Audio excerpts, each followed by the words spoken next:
Good afternoon. It's really the usual pleasure to see all of you in this further ESC webinar. Today, we are discussing about morphologic clues and ancillary studies to accurately diagnose lung tumors. We have the pleasure to have Professor Illei as the speaker for this webinar today. And just briefly introduce something about Professor Peter Illei.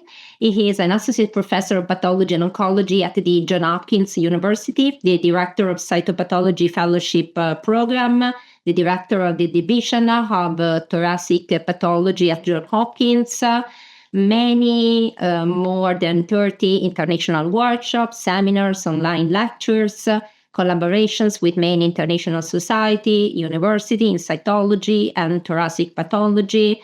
It's well known for his expertise in thoracic, so the lung guy of pathology and the cytopathology. Serves in many committees in the American Society of Cytopathology, task forces, and practice guideline publications. So I think that we have one of the most relevant people in lung cytology to describe the issues and the tricky lung cytopathology. Thank you, Diana, for this kind introduction. So these are my disclosures. And before I get into the clues of thoracic tumors, let's review what kind of specimens we receive in thoracic cytopathology. These include exfoliative specimen, body cavity fluids like pleural fluids, final aspirates, and in some labs also core biopsies. Now we can make smears out of this material or liquid-based preparations, cell blocks, tissue clots, or small biopsy blocks. So these introduce all different artifacts which we have to deal with and learn how to interpret them. So here's some examples. On the top left is a smear from a bronchial brush. And you can see sheets of bronchial cells with some macrophages here. On the top right this is a clot, a tissue clot from a mediastinal lymph node FNA. And you can see the large fragments of tumor that highly cellular. On the bottom one is a cell block from a pleural fluid, showing numerous atypical malignant appearing cells. And when you do a PDL1, they show membranous expression as evidence that this material can be used for immunohistochemistry, both for quantitative and qualitative assays. So what are the important components of a good cytopathology report? It should comment on adequacy, and we have some criteria for adequacy, and those depend on the site of the tissue. Like they are different for lymph nodes, lung FNAs, and bronchial washes lavages. Another important aspect of this is the clinical setting when the biopsy was taken, since if the suspicion is for a speculated mass, inflammation is inadequate, but if the clinical suspicion is for pneumonia, then in a lung aspirate, that can be considered adequate. Once we establish that there are malignant cells present, we have to decide whether it's a primary thoracic process or a metastatic lesion. As you all know, lung is one of the most common sites of metastasis for almost any tumor. And once we determined that these are primary tumors, then we should use the 2021 WHO classification and nomenclature for small biopsies of cytology. And then we can create a structured report that adhering to these criteria, and this could be part of a uniform and reproducible reporting system. The first attempt to make a reporting system was published in 2018 by Papa-Nicolau Society, and they came up with 6 diagnostic categories. This was followed by the WHO reporting system in 2022, which created recommended 5 diagnostic categories as shown there, from insufficient, benign, atypical, suspicious, and malignant. It also discussed sampling methods and ancillary testing, and provided an estimated risk of malignancy for these diagnostic categories. Now, as you can see, the first three diagnostic categories show poor performance in terms of estimating risk of malignancy. And I think that's primarily due to sampling and accuracy. As in many of the many of these biopsies that show higher risk of malignancy are probably undersampled. The risk of malignancy shows much better correlation when the finding is suspicious for malignancy or malignant. Before we can diagnose something as tumor, we have to know how benign and normal cells look like, and with the different preparations and staining methods. So one of the most common cell that we encounter is our bronchial cells, and there's three examples shown here with the alcohol-fixed pap stain, the hair-dry diff-quick, and formalin-fixed H&E sections. And these cells are, they're columnar, they have cilia, they have terminal bars, but they can show reactive changes, and I'm show you soon a few examples, and some crowding at the basal layer with basal cell hyperplasia. So here are some examples. The top three images air-dried, diff-quick, or Giemsa-based stains, and shows sheets of bronchial cells with some nuclear enlargement on the top left, and nice cilia in the middle where they are easy to find, and then some smaller cells, like more basaloid-appearing cells with less cytoplasm, darker nuclei. Those are the basal cells, and some basal cell hyperplasia. Similar changes are seen here. Here's the more basaloid pattern in the pap stain. Here we have nice columnar cells with terminal bar and cilia.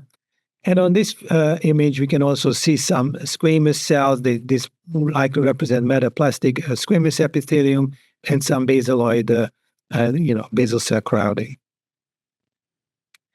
Reactive changes can show cells with nuclear enlargement, but generally the nuclear to cytoplasmic ratio is still within normal limits. You can occasionally see vacuoles, mucin or non-mucinous vacuoles, some cell arrangements, some nuclear crowding. But when you see the cilia surrounding at some of the cells or lining some of the cells, you can be assured that these are benign. In reference, this is a macrophage. In this panel, again, a macrophage, a squamous cell, and then you can see the nice cilia on these vacuolated cells.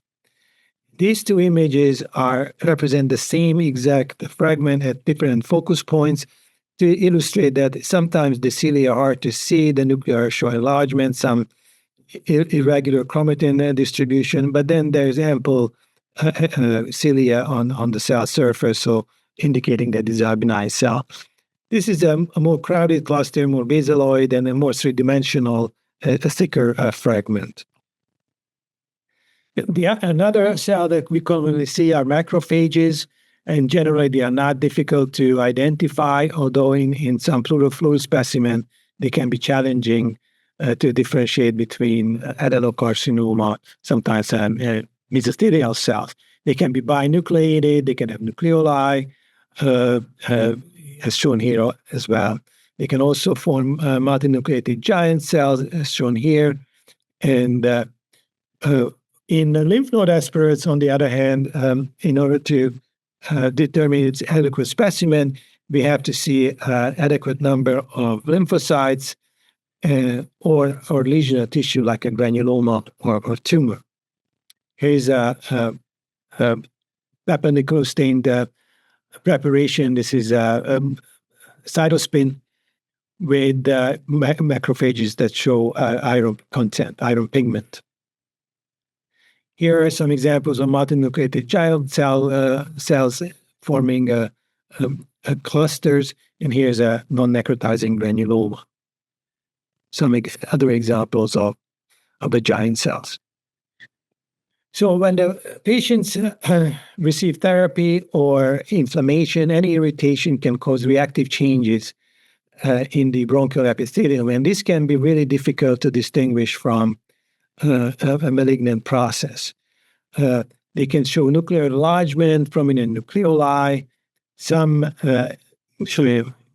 difference in size and shape of these cells, We can also see occasionally individual cells with markedly enlarged nuclei, but with normal NC ratio, with the nuclear to cytoplasmic ratio staying in the normal range. The cytoplasm often contains or is often vacuolated. And here is the same specimen, an alcohol-fixed peppernickel stain slider. You can see that on this one, we also found this one cell with an enlarged nucleus, but normal NC ratio. And then the background cells were benign respiratory epithelial cells.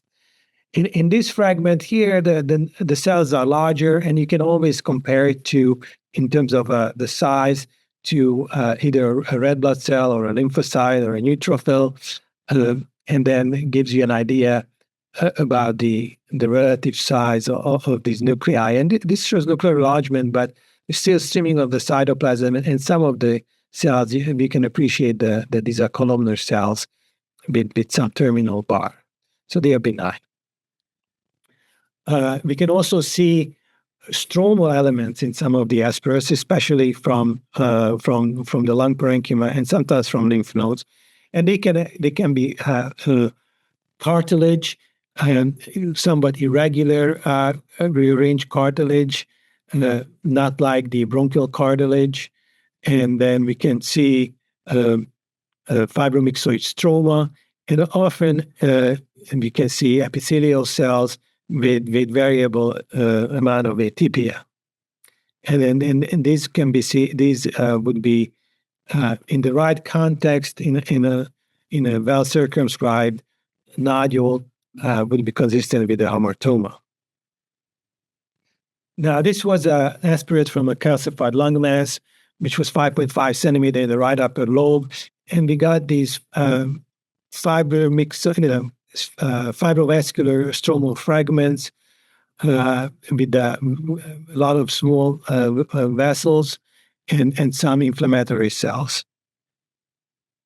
And on the resection, and this is what we found, it was a hamartoma primarily composed of cartilage and some fibromyxoid stroma with adipose tissue and trapped epithelial elements.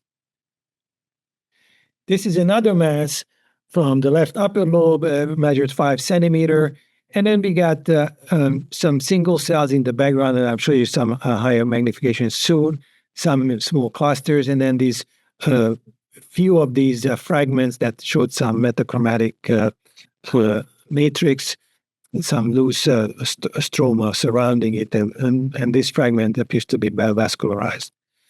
Here's a higher power, and then we can see, and the edge of this fragment, we have these crowded and atypical appearing epithelial cells. Here is like a binucleated cells, but with ample cytoplasm.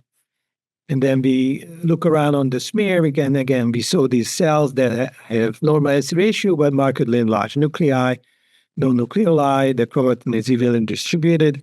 And then here's this cluster where the cells are more crowded and some exhibit some pleomorphism, some irregular nuclear contours.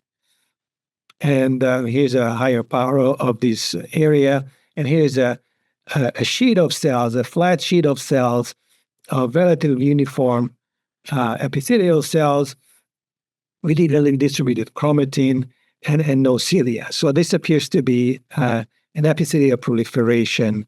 It could be likely of pneumocyte origin. And the cell block contained few markedly atypical cells, as shown here. And then on the immunostains is the triple stain. So TTF and nepsin is brown and P40 is red. You can see the nuclear staining and some cytoplasmic granular staining in these atypical cells. So what do we do with a case like this? So this actually was diagnosed as atypical, saying that is atypical pneumocyte proliferation. Cannot exclude a neoplasm. And when we looked around more in the cell block, we found this tissue fragment, which was lined by these atypical epithelial cells, some having inclusions, and they all had TTF and or nepsin positive. So this was the final diagnosis. this preparation. Then this was resected, and we can see that this was again a hamartomatous lesion with a large amount of cartilage, fibromyxoid stroma, and then we have these atypical epithelial cells in some areas that sort of disrupted architecture. Some of them have pale chromatin, it's mononucleolized, some of them are more hypochromatic, and they show variable intensity of TTF1 expression. In other areas, we have these tubular structures, or more like an entrapped residual alveolar lining, but again with marked atypia, some nuclear crowding, and on the immunostain, they are highlighted by TTF1, but sort of recognizing the residual architecture of the alveolated lung parenchyma. So this one was diagnosed as a pulmonary hamartoma with marked cytologic epithelial atypia, and not as adenocarcinoma. So this is another example from an 85-year-old lady who had a history of breast cancer, and assuming that this is all what we see this atypical epithelial cells. Here's a reference in macrophage, so the nuclei are about the same size, and they're very regular. And in a breast cancer patients, when you see cells like this, you always start worrying about the potential of a metastatic lesion like a lobular carcinoma of the breast. But if you only have this, the best, we would call this suspicious for malignancy or suspicious for adenocarcinoma. However, in this case, some of the other smears showed a lot more cells, and here's the largest fragment of cells. Again, we can still see the individual tumor cells, small clusters, and these large sheets of cells, where the cytology shows the same features. They're somewhat plasmacytoid. They form flat sheets. You can see the little vacuoles in some of the cells. The chromatin is very evenly distributed, no nucleoli. So this is malignant, and it's consistent with adenocarcinoma on morphological grounds. And that this is how far I would go on a smear. So this patient also had a core biopsy of the same lesion, which I'm showing here. And here you can see that these cells, there are these SNR appearing structures or residual tubular structures in a fibrous stroma. And when we go higher power, we can see that they are filled with these cells, and these cells are discohesive, maybe form some, they're showing tufting into the lumen. It's hard to say if this is truly micropapillary pattern or not. And when we do an immunostain, then we see that these tumor cells are TTF1 positive and consistent with the lung origin. So this is an adenocarcinoma of the lung. So now, moving on to the classification of the tumors. This is the table from the 2021 WHO classification of thoracic tumors, and this introduced some new entities. And one of them was bronchial adenoma, which previously was named a sedated muconodular papillary tumor, but the concept was expanded, including non-sedated non-mucinous tumors. And stating that the sedated muconodular papillary tumor is one form of this entity. Unfortunately, this cannot be diagnosed on cytology because it requires the histologic examination of the entire tumor and the presence of basal cells, the demonstration of a stretched layer of basal cells throughout the entire process, so the entire lesion. Another new entity that was included was the thoracic SMARCA4 deficient undifferentiated tumor under a new category called other epithelial tumors, where not carcinoma was also placed. So in the 2021 classification, like in the 2015, there's a terminology recommended for small specimen cytology preparations. based on the ISLC adenocarcinoma classification. And you can see that in small biopsies, if we have morphologic evidence of squamous or glandular differentiation, we can call it squamous cell or adenocarcinoma, small cell carcinoma. If the differentiation is not clear, but we have other evidence of differentiation, like merely immunohistochemistry or histochemistry stains, then we can use the terminology non-small cell carcinoma with whatever features we can see or prove. If the tumor shows dual differentiation into glandular and squamous, we can suggest that this might be an adenosquamous carcinoma. And we can also have the high-grade neuroendocrine tumors that can have either small cell or large cell features and mixed with other types of non-small cell carcinomas. So the morphologic clues to squamous cell carcinoma. This is from Demey's book as a table, which is I find very useful because we can have a systematic approach to evaluating features of any tumor cells, and we can look at cell cohesion, the cell qualities, the cytoplasmic nuclear features, the staining patterns on different stains, presence of absence of keratinization, the nuclear to cell NC ratio, the chromatin pattern, and the presence and size and quality of nucleoli. So here's some examples. On the top left is a bronchial epithelium with squamous metaplasia. And these features are very familiar to most cytologists, and they are basically the same that we see in GYN cytology or other squamous lesions, from metaplasia to mild to moderate dysplasia to high-grade dysplasia or carcinoma in situ. Where we can see keratin here, this one is keratinizing cell with high NC ratio, coarse chromatin, and pycnotic chromatin, and here's a cell with very high NC ratio, skin cytoplasm, and what we can see in carcinoma in situ. Now, this is from a lymph node aspirate, and here we can see on the diff-quick preparation that there's a cluster of cells with this elongated cytoplasm, also named as strep cells, centrally placed nuclei with evenly distributed chromatin, and the same cells we can appreciate here on the PEP stain. They have dense cytoplasm, and again, the dense blue cytoplasm on diff-quick, the dense cytoplasm on a PEP stain, and in this case, with some of them also showing keratinization or orangophilia with small hyperpygnotic or hyperchromatic nuclei. And here's a tissue fragment from the cell block where we can see the intercellular bridges. No definitely keratinization, but this is a recognizable squamous cell carcinoma.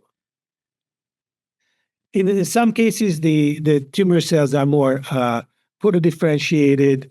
They have less cytoplasm, crowded. They are arranged in clotted clusters or some single cells. They can also show cellular debris or necrosis in the background. They may have small nucleoli, but then you can see the crowding, the so-called basaloid pattern in these diff-quick stains images. And here's the PAP stains, where again the cytoplasm is scant and a very basaloid pattern. Now here it is a cell, very atypical nuclear controller, high NC ratio with orangophilia.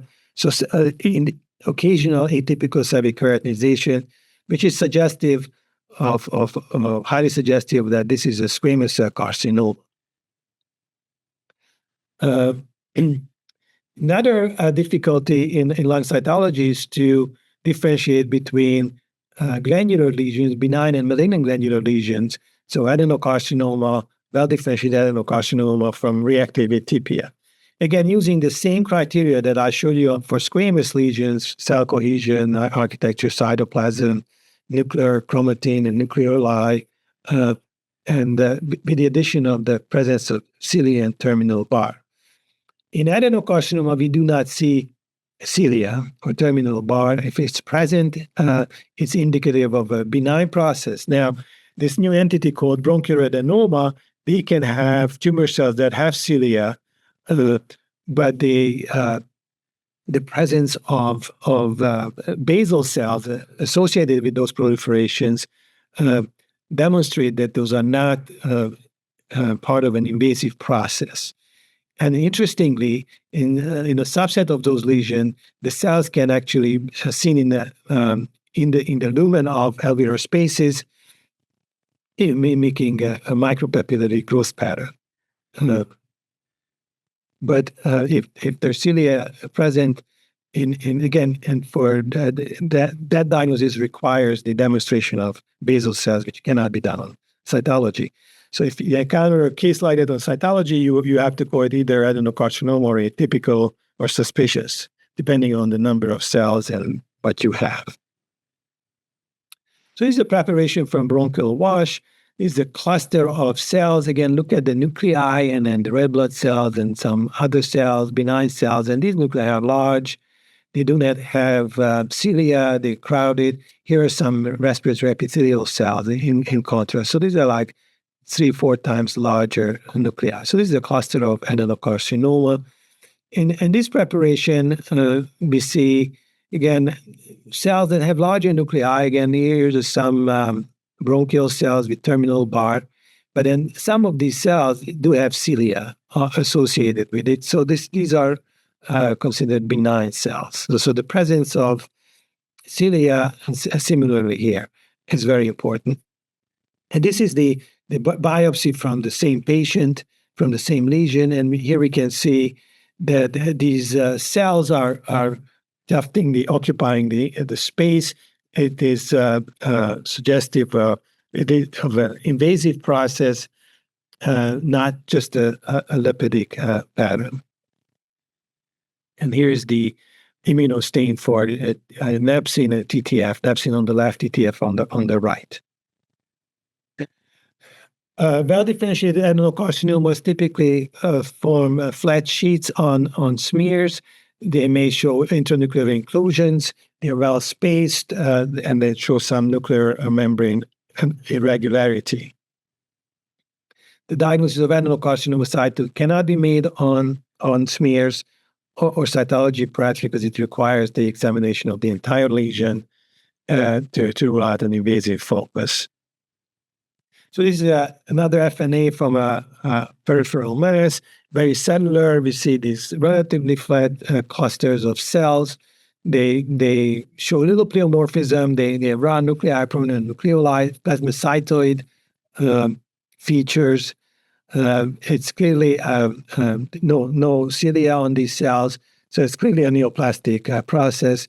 And here's the matching H&E section where we can see a lipidic pattern. So this is a well-differentiated adenocarcinoma. And adenocarcinomas are poorly differentiated. The cells are typically larger. They have nucleoli. They are pushed to one side. They can have show binucleation, marked pleomorphism, marked enlargement of the nuclei, and variation in size and shape. And they usually do not pose a diagnostic difficulty. This is from a bronchoalveolar lavage. We have these clusters of cells. So this demonstrates an intraalveolar growth pattern. And these cells have prominent nucleoli. They often have eosinophilic cytoplasm. And this is something that also commonly seen in tumors showing micropapillary growth pattern. And here's the same cells in a cell block. Adenocarcinomas occasionally can have a skin cytoplasm and show these tight clusters with or without nucleoli. Some cases can even be difficulty to differentiate from a high-grade neuroendocrine carcinoma or small cell carcinoma. So the variation in the size and shape is quite large. So how can we differentiate a poorly differentiated adenocarcinoma for squamous cell carcinoma when the morphologic, the typical morphologic features are absent? Again, we can go to our list of features, And none of them can give 100% answer, but presence of keratinization is helpful. Presence of mucin is very helpful.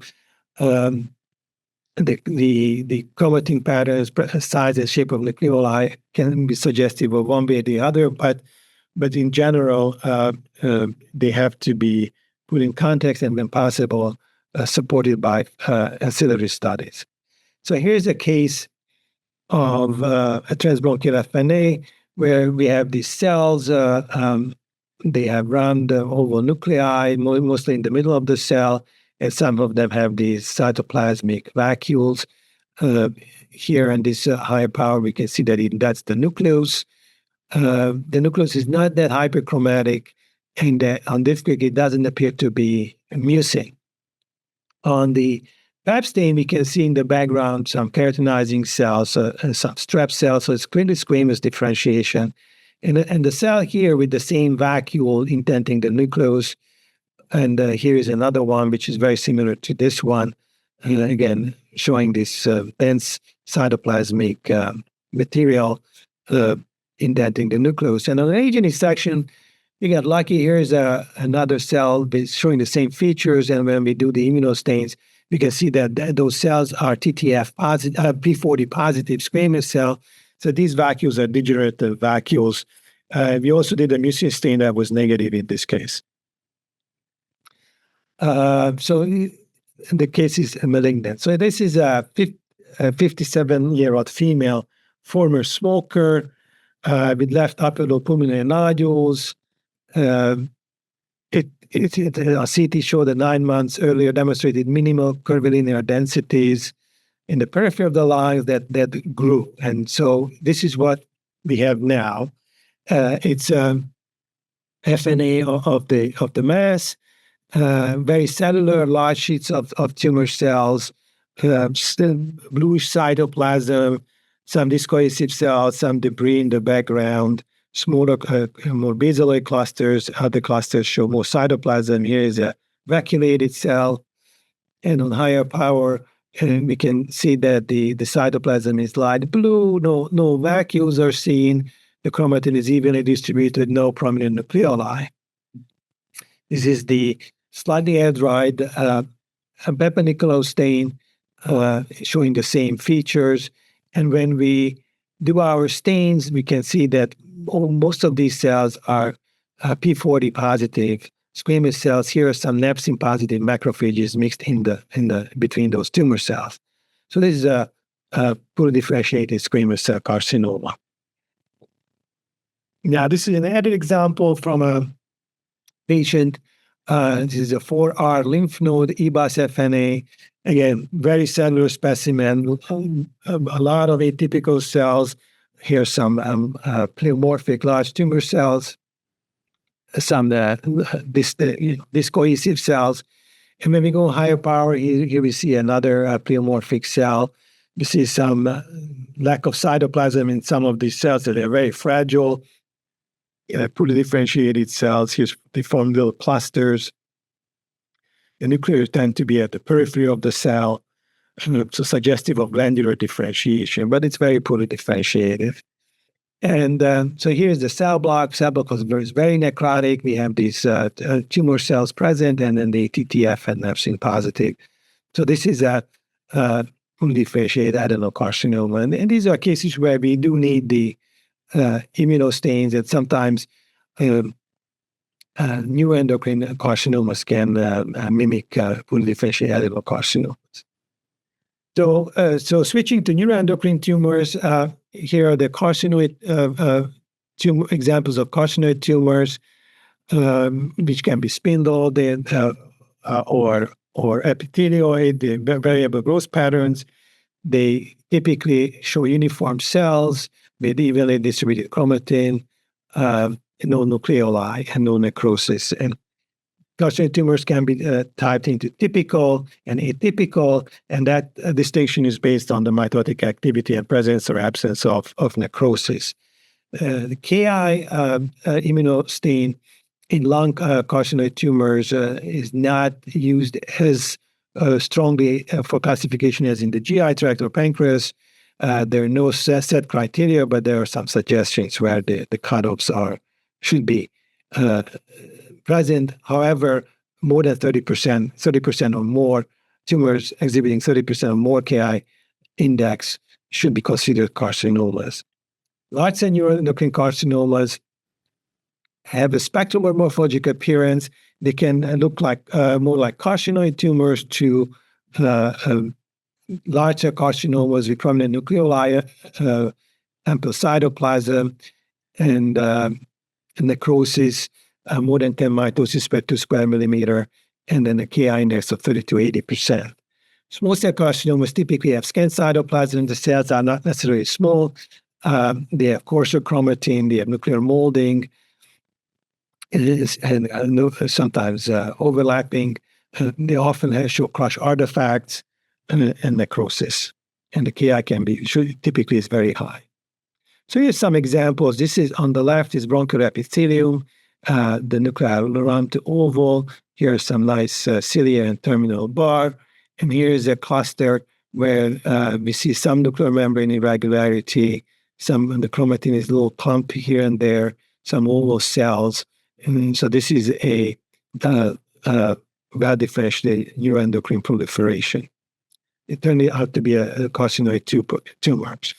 Here's an example of a typical carcinoid where we see these plasmacytoid cells, some of them with scant cytoplasm, some nuclear size variation, no necrosis, no mitosis. Immunostain show that the neuroendocrine differentiation, in this case INSM1, which is a nuclear stain, and the Ki index is very low. This is from a station 7 lymph node EBA specimen. And here we can see sheets of cells that sort of have some small nucleoli, some overlapping, no crush artifacts, no real nuclear molding. Here is on the pap stain, we can see the nucleoli.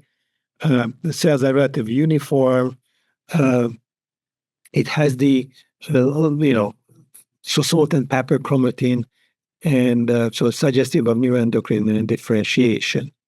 Here's the cell block, which on morphology looks more like a carcinoid type tumor. But if you look at the arrows, there are numerous mitoses, even in this one high power field. And when we do the stains, they show synaptophysin INSM1 is positive, and the Ki index is about 30% or maybe a little higher. And so these tumors can be diagnosed as, there are several ways of people handling these. They can be called neuroendocrine carcinoma with carcinoma-like morphology, which currently are classified as large cell neuroendocrine carcinomas in the WHO. Or you can say atypical carcinoma with increased proliferative activity. This is a station 4L lymph node where the tumor cells have very scant cytoplasm. They show nuclear overlapping, molding, dense chromatin, this granular chromatin, typical of small cell carcinoma. Now, very briefly, the molecular characteristic of neuroendocrine tumors. In this chart, you can see that small cell carcinomas they often have p53 and RB mutations. Large cell carcinoma, large cell neuroendocrine carcinomas molecularly can be subclassified into non-small cell-like, where you have RAS, KEAP1, STK11 mutations, the small cell-like, which have p53 and/or RB mutation, and the carcinoid-like that have more like the MEN type mutations. The same idea is shown here with a different graph, and you can see that even RAS mutations, like KRAS mutations, start occurring early, even in a very small subset of typical carcinoids, and with increasing frequency as we go into higher grade tumors. This table shows here just the frequency to pick on p53 and RB mutation. As mentioned, in carcinoid tumors, they are rare. In large cell neuroendocrine tumors, p53 is very common. RB can occur, whereas the small cell, the majority are p53 and RB mutated, and then the rest of the variants are shown here. So finally, for the last few minutes, what immunohistochemistry can be used to diagnose tumors in the lung for primary tumors, and this can include adenocarcinoma, squamous cells. We mentioned it already. These are the TTF, napsin, mucin stain for adeno, P40, CK5 for squamous, CK5-6, and P63 can be expressed in adenocarcinoma, so I stay away from those. Large cell neuroendocrine, small cell carcinoma tumors express neuroendocrine markers to a variable degree, and can also be expressing TTF. Napsin typically is negative. Then there's the special tumor types that are defined by their molecular or immunohistochemistry profile. They include the EBV positive or lymphoepithelial carcinomas. Beta-catenin is seen in fetal adenocarcinomas.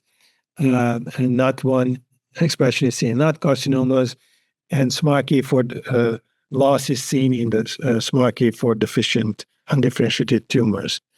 INI1 or SMARCB1 deficiency is rare but occurs in the lung, and the subset of SMARCA4 tumors, deficient tumors, also show loss of SMARCA2. Mesenchymal tumors can show vascular, myogenic, or smooth muscle differentiation, and so on. Solitary fibrous tumors are typically CD34 STAT6 positive, and it's a relatively frequent finding in lung specimen. Hematopoietic tumors are worked up like anywhere else in the body, and mesotheliomas, majority express at least one of the commonly used mesothelial marker like carotene WT1, D240.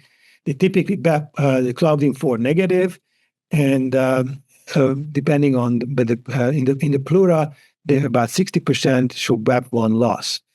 MTAP, which is correlated with CDKN2 in most mesotheliomas, depending on the histologic type, can also be used to identify malignant mesothelial cells. And salivary gland tumors express a similar immunophenotype than we see in the head and neck. This table shows the frequency of different tumor types, and you see that half the metastatic tumors are either breast, colon, or renal cell origin. And then these are markers that we can use to identify primary lung tumors or metastatic tumors. Now, this is a very limited panel, but quite useful to identify a large proportion of tumors. Histologic and cytologic examination of the tumor cells is important to guide us to what additional markers we want to use. A few examples for the last 2-3 minutes. This is from an 11R lymph node, a metastatic renal cell carcinoma. You can see the cytoplasmic clearing, the clear cell nature of these cells, and PAX8 is positive. Urothelial carcinomas, when they are metastatic to the lung or the pleural fluid, can be difficult to identify in the absence of the clinical history, as they have this squamoid pattern, but they may not show the typical expression, and they can also show granular differentiation. Most of them are GATA3 and or P40 positive. In some cases, pleural-based nodules on morphological ground can be difficult to distinguish between adenocarcinoma and mesothelioma. In this case, this is TTF-positive adenocarcinoma. Mucinous tumors, especially even if they're lipidic, they can be both primary or metastatic. Mucinous adenocarcinoma is very rare in the lung. So whenever we encounter something that looks like it, we have to be careful, and we have to do additional testing and seeking additional clinical information, whether the patient has a known history of other cancer or abnormal finding on imaging. In this case, these mucinous cells show DPC4 loss, which is seen about half of the pancreatic ductal carcinomas, and it's very rare in primary lung cancer. So in this case, with the history, this is consistent with metastatic process. This was a 65-year-old smoker with a 16 centimeter right lower lobe mass, as you can see here, and the lymph node in the cervical cytopathology is the aspect of the tumor. A lot of these orangophilic cells, and then the cytoplasm, like squamoid appearance on the PEP stain, and then on the discrete, they're more plasmacytoid. So initially, this was felt to be a potentially adenosquamous carcinoma. However, we noted the asbestos exposure, and then the core biopsy that was concurrently performed showed this morphology, this very uniform epithelioid cells, and on immunostains, the carotene WT1 and D240 positive. So this is a case of mesothelioma. Now, the importance of these orangophilic cells is important to notice, because the mesothelial cells can, when they're degenerating, whether they're benign or malignant, can show this orangophilia, and this can be confusing. Is another case of a 55-year-old man, never smoker, no asbestos exposure, some foamy cells here, and the TTF and napsin positive adenocarcinoma. This is a patient has history of esophageal adenocarcinoma. This is from pleural fluid. This can be challenging because the cells can be very discohesive, single cells, small cells, and difficult to distinguish when they are not in high number from inflammatory cells. But this case was clearly metastatic adenocarcinoma. Again, pleural fluid, small cell carcinoma can look different from more like the squamoid appearance. And it's important to notice here's the corresponding immunostains. And finally, this is a 11-year-old boy, a girl, with a pleural effusion where we have these small round blue cell tumors. And then this patient had a history of rhabdomyosarcoma, and here's the myogenic positive tumor cells. So I'm going to stop here. I didn't get to the molecular part of the talk, but thank you so much, Peter, for this wonderful evaluation and overview.